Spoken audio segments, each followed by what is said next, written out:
How you doing, everyone? Sinister with the Gamer Section bringing you another review, and today I'm covering Prince of Persia: The Lost Crown for the Xbox Series S and X, PlayStation 4 and 5, Nintendo Switch, and PC.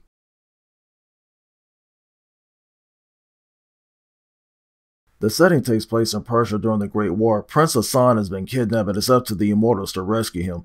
You play as Sargon, and you and the others venture into Mount Kaf to rescue the prince from certain doom.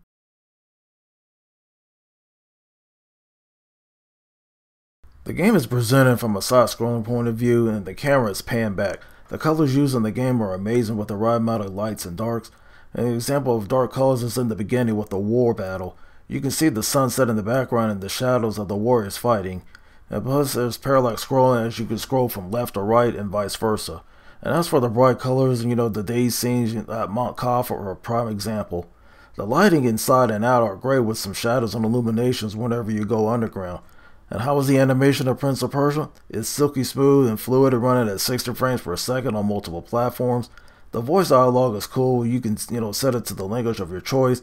If you enjoyed the interaction with Sargon when he talks to NPCs, the cutscenes help drive the plot forward and find what's going on. I commend Ubisoft for the presentation that they done on this game.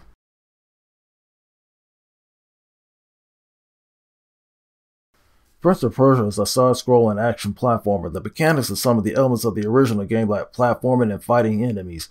Speaking of fighting, it's basic attacks and defending. Sargon has two blades that can deal damage to enemies, but some enemies can block your attacks, so now you have to go on the defensive. You can parry their attacks if timed right, because if you fail, you will take a lot of damage.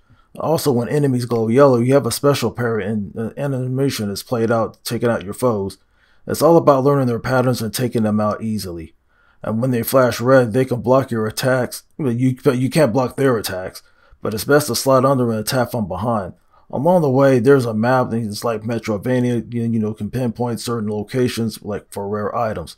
Sargon gains more abilities along the way, so he'll be crossing tougher bad guys. Yeah, the fans of the Prince of Persia will feel at home with this latest entry.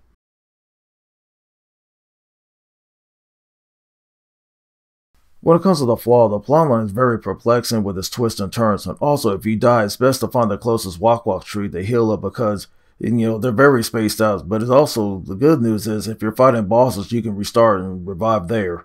Prince of Persia is a cool and challenging game.